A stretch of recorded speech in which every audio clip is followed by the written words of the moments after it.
Nobel prize के मिलने पे ये प्राइज वहां खत्म नहीं हुआ। मैंने भी 20 से रोज पहले इसको बहुत डीपली स्टडी किया।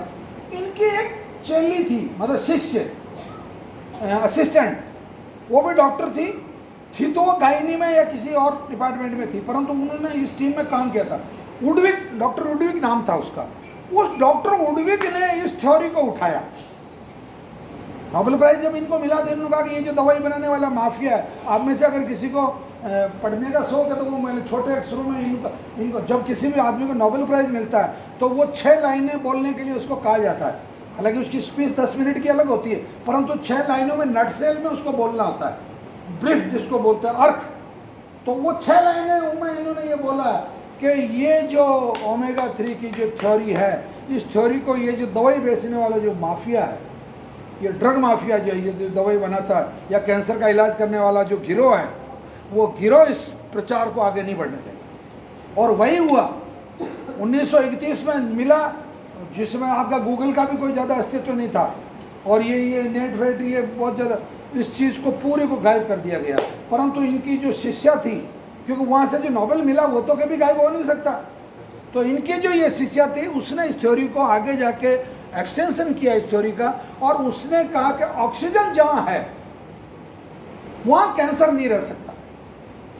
और इन्होंने ये प्रूव किया। उस मतलब डॉक्टर वारबर्ग की जो असिस्टेंट थी, उसने कहा कि 48 आवर्स तक, 48 घंटे तक, अगर 30% ऑक्सीजन आपकी बॉडी में 35% अगर मतलब कम कर दी जाए तो आपकी जो सेल्स हैं वो कैंसर में कन्वर्ट हो जाती है। दिल्ली में इतना कैंसर क्यों, जयपुर में इतना क्यों नहीं, हैदराबाद में इतना कैंसर क्यों, विजयवाड़ा में इतना कम क्यों, बॉम्बे में इतना कैंसर ज्यादा क्यों, और सोलापुर में उससे कम क्यों, कैलकाटा में इतना कैंसर क्यों, और सिलीगुड़ी में उससे कम क्यों?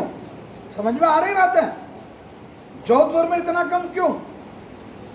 तुलनात्मक रूप से बात करें तो वहां जो चीजें हैं, आदमी कोका कोला पी रहा है, थम्स अप पी रहा है, और ये आप सीधा कार्बन डाइऑक्साइड पी रहे हो। और जहां कार्बन डाइऑक्साइड है वहां कैंसर है, जहां ऑक्सीजन है वहां कैंसर नहीं है। समझ में आ गई बात? आप सीधा कार्बन डाइऑक्साइड पी रहे हैं, मतलब मरने का सीधा सौदा कर रहे हैं। मैं मर गया, तू मेरे को कैसे जिंदा रखता, मैं मरने को तैयार हूं। आप पिज्जा और बर्गर खा रहे हैं, फर्मेंटेड है, और जो चीजें फर्मेंटेड है उसमें कार्बन डाइऑक्साइड है, उसमें सोडा है, उसमें केमिकल है। तो आप केमिकल तो खा रहे। नॉन वेज वो मरा हुआ, मतलब डेड सेल्स है वो सब के सब, वो सबका सब कार्बन का रूप है। आप शक्कर जो खा रहे हैं, शक्कर में कितना कार्बन डाइऑक्साइड है? सफेद शक्कर में आप खा रहे हैं ना कार्बन डाइऑक्साइड, आप ले रहे हैं ना कार्बन डाइऑक्साइड। तो आप 48 आवर्स तक अगर 35% ऑक्सीजन की डेफिशिएंसी अगर होगी तो आपकी जो सेल्स है उनका डीएनए चेंज हो जाएगा। डीएनए का मतलब होता है खानदान, आदत, हैबिट्स, नेचर्स, वो चेंज हो जाएगी। और वो चीज चेंज हुई और वो कहेगी साहब मैं तो नहीं मरती साहब, आपके गोड़े खोलने जो खोल लो, मैंने तो मेरा डीएनए चेंज कर लिया, मैंने तो मेरा धर्म परिवर्तन कर लिया। वो साहब कर लिया धर्म परिवर्तन, मैं तो नहीं मरूंगी, और नहीं मरेगी तो कैंसर हो गया। ये अब इस थ्योरी को इन 3 डॉक्टरों ने, एल सेमेंजा, कैलिन जूनियर और जे रैटक्लिफ, इन तीनों साइंटिस्टों ने बाकायदा वैज्ञानिक रूप से प्रूव किया, और 2019 में इनको नोबेल प्राइज मिला उस वुडविक थ्योरी को आगे बढ़ाने पे कि जहां ऑक्सीजन है वहां कैंसर नहीं, और जहां कैंसर है मतलब पता करो यार वहाँ कहीं ना कहीं गलत चीज़ है। या तो PD1 CTLA4 है, या कार्बन डाइऑक्साइड है, या कार्बन मोनोऑक्साइड है, या सल्फर डाइऑक्साइड है, कैल्शियम अमोनियम नाइट्रेट है। मतलब कोई ना कोई ऐसी चीज़ें हैं जो ऑक्सीजन नहीं है या ऑक्सीजन के खिलाफ है।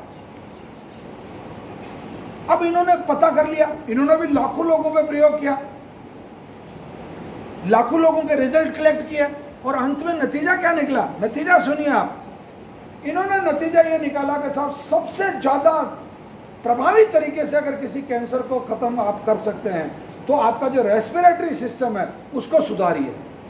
आप बहुत गहरी गहरी सांस लीजिए, श्वास को अंदर तक रोकिए, 3 सेकंड तक श्वास लेना है, 3 सेकंड तक रोकना है, 3 सेकंड तक बाहर निकालना है और 3 सेकंड तक बाहर रोकना है। प्रैक्टिस नंबर 1 ये बताई इन्होंने, 5 मिनट कर लो इसको। प्रैक्टिस नंबर 2, बहुत तबियत से, जितना तबियत से दमदार तरीके से कर सकते हो कर लो। पसीना हो जाएगा आपको 2 मिनट, 5 मिनट ये कर लो, गया कैंसर तो। नंबर 3 इन्होंने बताया कि अनुलोम विलोम, खूब डीपली श्वास लीजिए, छोड़िए। अब भारत वालों के पेट में दुखी थोड़ी बहुत, मेरे जैसे मूर्खों के, साहब ये तो हमारे भारत में महर्षि पतंजलि बता के गए, इनको नोबेल, इन्होंने कहा बता के गए तो तुम कागज तुम पहले जमा करवा देते यहाँ, और तुम 5 लाख लोगों पे तुम भी स्टडी कर लेते और उनके नाम पते बता देते। आज मैं कहता हूँ नवग्रह आश्रम पर पेशेंट ठीक होता है कैंसर, तो आज मेरे पास लाइन लगी हुई है, मेरे पास सबूत है ना, ये मेरे परिवार के लोग तो है नहीं, मैं इनको 10 रुपया दे के तो नहीं कहलवा सकता कि आप झूठ बोल देना साहब मैं जयंत वानखेड़े, मैं वहाँ का रहने वाला हूँ और मेरे को कैंसर हो गया था और मेरा कैंसर बहुत अच्छा है। फिर आप में से किसी आदमी ने मान लो पूछ लिया कि साहब फिर आपने पहला टेस्ट कहाँ करवाया था, तो क्योंकि आपको तो कैंसर था ही नहीं तो टेस्ट कैसे बताएंगे।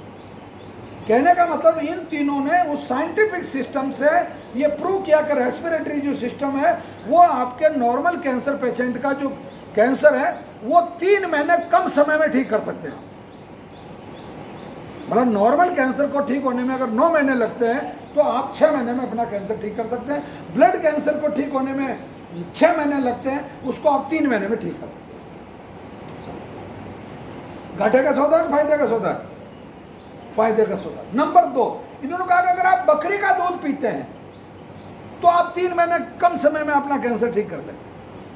नंबर 3 बकरी का दूध में सबसे ज़्यादा ऑक्सीजन है, क्योंकि वो मतलब ये जहर के जितने जहरीले पौधे हैं, धतूरा है, आँख है, नीम है, ये जो जहरीले पौधे उनको खाती है और आपका कैंसर ठीक करती है।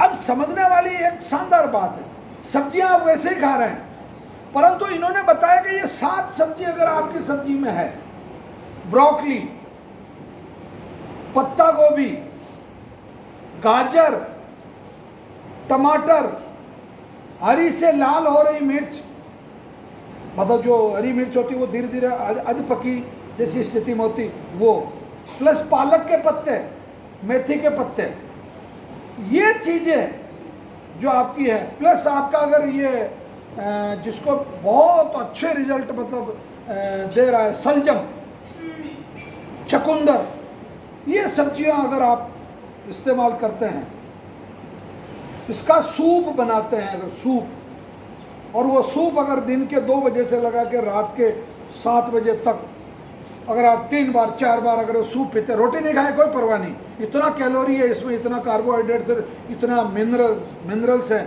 और इतना फाइबर है इसमें कि आपको रोटी की जरूरत ही नहीं है। ठीक है, फिर भी खाइए रोटी, कोई तकलीफ नहीं है, पौतान की 1 रोटी बना लीजिए छोटी सी शाम को, ये अच्छा सा शानदार मूंग और बगर और ये सिंगाड़ा 2-3 चीज़ों को कुट्टू को मिला के अच्छा शानदार दलिया बना लीजिए शाम को, और जम के खा के ताज़ा डकार लीजिए और खाते वक्त चटकारे लीजिए। साला परिवार के सब लोग यार हमको भी थोड़ा खाने दे, और महंगा सौदा नहीं है, तो इससे आपका कैंसर आप 3 महीने में अपना कैंसर ठीक कर रहे हैं, मतलब कम समय में।